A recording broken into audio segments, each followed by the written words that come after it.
Hello, I'm Wendy Wilson, and I'd like to welcome you to another edition of Realizing Potential. In the studio today, I have some of my colleagues who do amazing things with our students, and I brag about all of my colleagues in the same way because we're in the business of doing that. But they are preparing students to enter industries in the healthcare profession, specifically radiologic science. I said it right without getting tongue twisted. And so thank you so much. So I have with me Kelley Castro and Amanda Barfield. How are you ladies today? Good, thank you. Good. Thank you for joining me.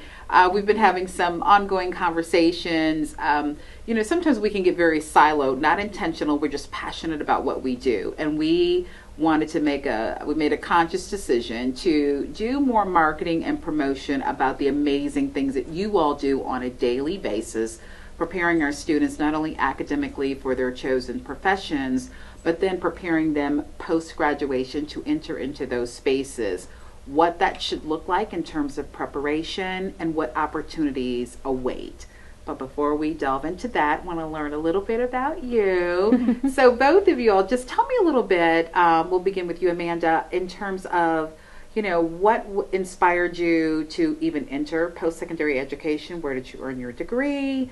What did you major in? And then how did you find yourself here at Albany State? So I first started out at Albany Tech, and I wanted to do X-ray radiology. So I graduated from there and went into the workforce and got my bachelor degree from here, Albany State, in organizational leadership, which I loved. And then an opportunity arose after COVID. I was I think maybe just ready to get off the weekends and try something new, and started education, and it's been fantastic and a real pleasure working with students and having that different aspect to look at. And I still do work at the hospitals and still stay in the career, but I do love teaching as well. Wow. Yes, ma'am. Share with us. Same question. So I also went to the X-ray program at Albany Tech. Okay. Albany State didn't have an X-ray program at that time.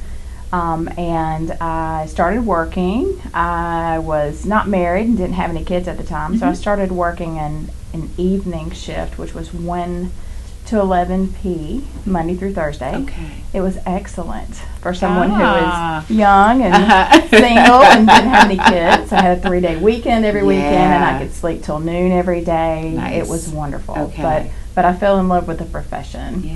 Yeah.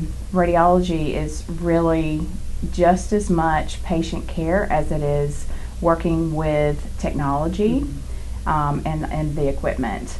But I had an opportunity to apply for a position, teaching position, about 3 years after I had graduated, and I never did see myself teaching, but my teacher from the X-ray program actually encouraged me to apply. Really? And I said, I'll do it for the experience.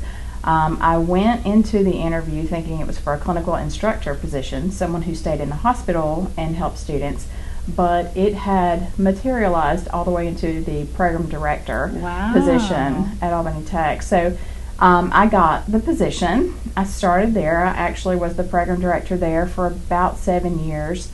And then I came to Albany State. And I actually started the program here. Albany State didn't have a program, and I was able to develop the program, and it's my blood, sweat, and tears. I put everything into this program. Well, I love that. So shout out to Albany Tech. We thank you, because here we have you two standing or sitting here today.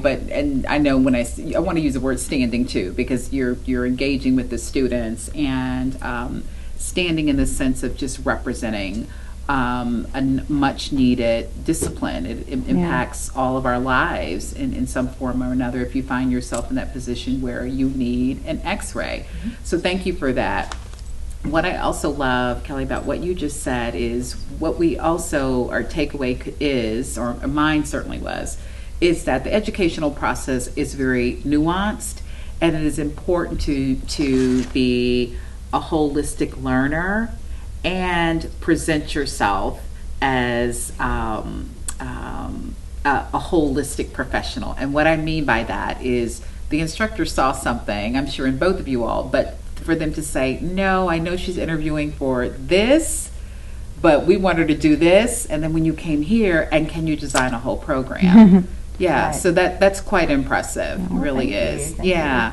So thank you both for what you all do on a daily basis. And I shared this with an earlier colleague when we were talking about how teaching really, I believe, is a ministry and a calling to do so. And both of you all kind of alluded to didn't have that in mind, but here you sit today. What is it that you specifically look for in your students in terms of, yep, I think you got it, and you don't quite have it, aside from the academic portion of it? And how do you get them there? Because it is patient engagement. And, you know, you all run into patients like me. I was sharing that I recently am recovering from a broken foot, and I had a staring contest with a doctor. And so he had really great bedside manner, if you will, to kind of get me through the moment. But it's important, again, that holistic presence. What do you share with them? And then we'll talk a little bit more about your expectations for the academic program.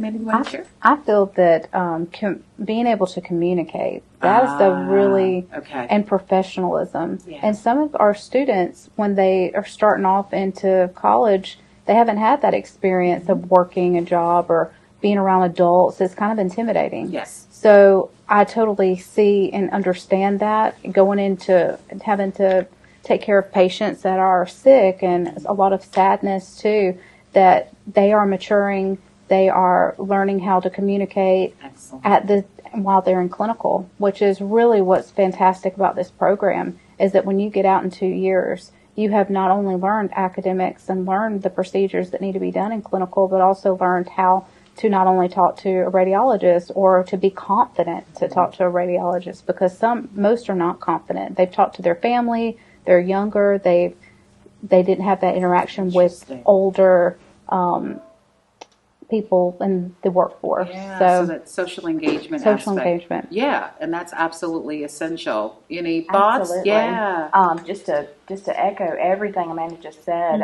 there was actually a research study in the introductory course for the program that asked radiology administrators what they look for in entry-level technologists and future potential employees, and they said that the top two characteristics were teamwork, which is interpersonal skills, and communication. Not skills, not the technical skills themselves, because they felt like we can teach them that. Sure. So absolutely, you know, the program is rigorous. It takes a certain level of commitment and studying and effort. That is hard, but it's doable. Yes. People graduate every year. I love that. And we're here to help. Well, I believe that. I believe that you all have a really high success rate. So that's evident of that. So let's speak to those viewers that are out there that could possibly be interested. What should they start doing in terms of preparation? Are there any admissions deadlines? And I know, like some of the other healthcare disciplines, of course, you've got to get through your core. It is a very rigorous 2-year, and then you get into the technical or the specialization of that discipline. But if I'm new, what do I need to prepare for entering that space? And is there kind of a dual admission? So am I admitted into Albany State, and then I have to apply for the radio? I'll let you go, because I feel like I know when I don't know. Essentially, all of our health science programs require a secondary admissions process. Okay. So when somebody first applies to ASU, they are actually in the healthcare professions pathways. And by doing that, it's for the Associate of Science and Health Science. They can actually go ahead and start working on their prerequisites for whatever program they are interested in. Okay. But our program is a little different in that the prerequisites do not have to be completed before a student can apply. So we actually have space to do the entire curriculum within the 2 years. Nice. And so we can take someone who is, fresh out of high school or anything, as long as they meet the eligibility requirements, which is we actually take in a new cohort. We do a cohort-based program every January, which is spring. We have a November 1st deadline of the previous year. We typically take in about 14 students, and basically the eligibility requirements are you have to be accepted to ASU already. Yes. And we require a TEAS score of a minimum of 50, but we encourage students to make higher because we rank students based on their score. We utilize a competitive admissions process. Sure.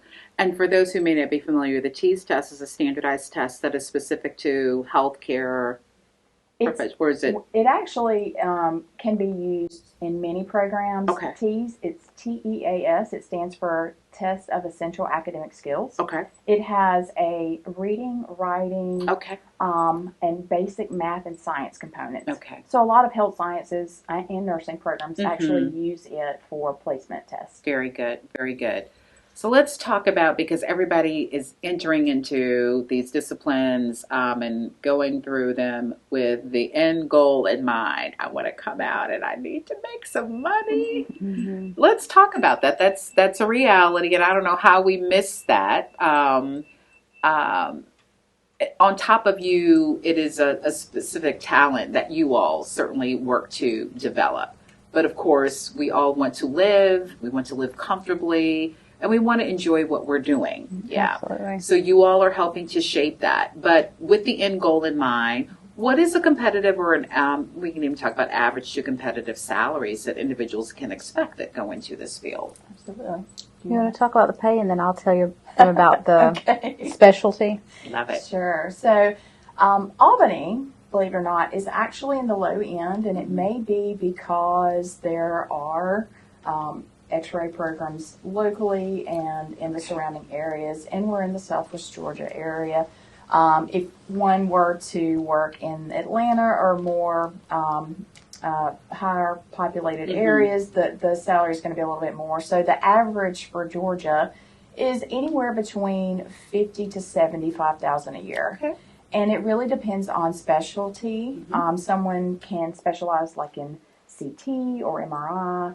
And make more money, as well as shift differential. If someone works on night shift or weekend shift, they have opportunities to make more money there too. Okay, so. Very good, very good. And traveling now too is really big. Yeah. Since COVID, there's so many of our students who are coming out of school and traveling. They're going to Atlanta, they're going to Tennessee and all over, and they'll get contracts, and they make very well for the 13 or 16 weeks that they decide to travel around. Yeah. So there's so many opportunities that they didn't have even years ago. Yeah. And so many places need people. So the job, they will definitely get a job. I love that you just stopped at people, because anything in the healthcare profession is, there is a need there. So before we wrap up, tell the viewers what the process entails, what it is that you're specifically looking for in a student. And let's just then wrap up, if you could just start giving some thought to each of you. Why has this profession been so fulfilling for each of you? Okay.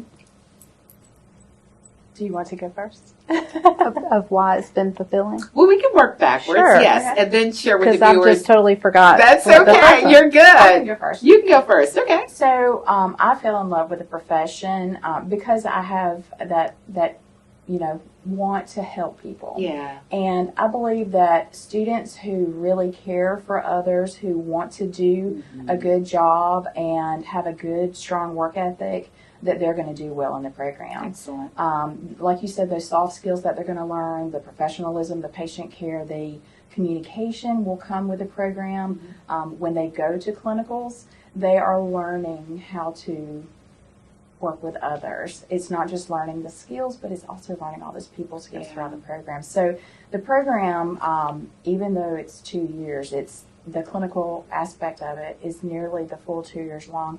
And it really does successfully prepare a student to begin working the day they graduate. Nice. I love that.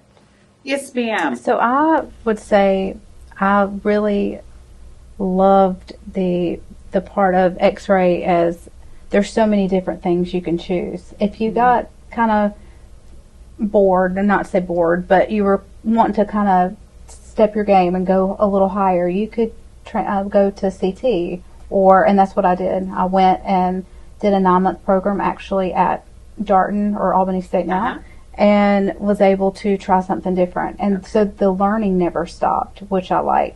So I feel like the learning is really never stopping, or the potential to keep going is good for the students. I know you both have inspired a viewer out there, hopefully many viewers. They're now interested in the program. Tell us again what the admissions process is like before we wrap up. So you mentioned the deadline. November the 1st. November the 1st, but they have to become an Albany State University student. First. Okay. Or First. at least be accepted. Be accepted. And then they do the TEAS test then. TEAS test. Okay. And there's a minimum GPA requirement of 2.5. Okay. Very good. And we have several optional opportunities for additional points since it is a points-based competitive admissions process. Okay. Like recommendations like volunteer work in the radiology department. Good deal. It was a pleasure having you both on Thank you. here. Yeah. Thank you so much. So I can't wait to have you back. You've got to bring some graduates. Yes, we will. Yeah, of the program so that they can share how they are contributing to the world through this much needed discipline and profession. Yeah. Thank you. And you're Thank welcome. you. Enjoyed you both. Thank you. Viewers, thank you so much for joining me for this edition of Realizing Potential. I'm Wendy Wilson, and I look forward to seeing you next time.